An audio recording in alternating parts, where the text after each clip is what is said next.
Hi, this is Jim Lafrenz, Field Agronomist in Southeast Iowa. Today I'd like to review the recent changes in Iowa State's soil fertility recommendations for optimum soil test levels.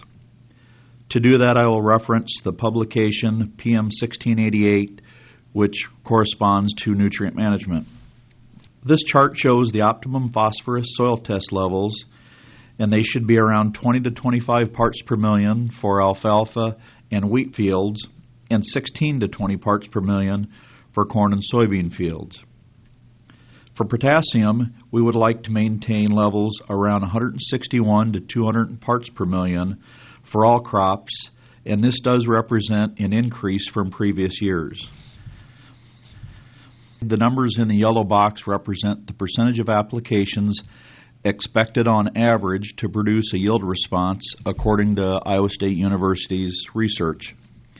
It makes sense that the better chance of a yield response from fertility comes from the lower soil test levels, very low and low, and not as much of a response from those that are in the higher testing categories.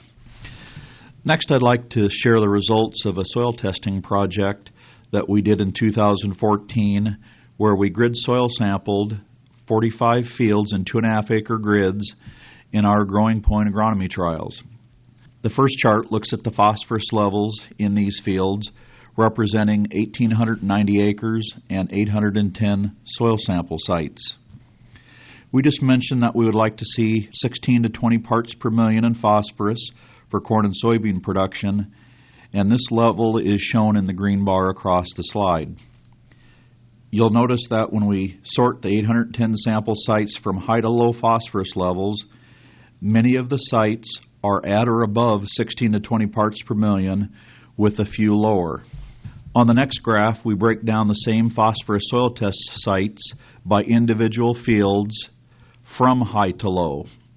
When we look at all of the 45 fields, we see that 49%, or about half of the fields, had all sample sites above 20 parts per million, and the other half of the fields had some area of the field below 20 parts per million.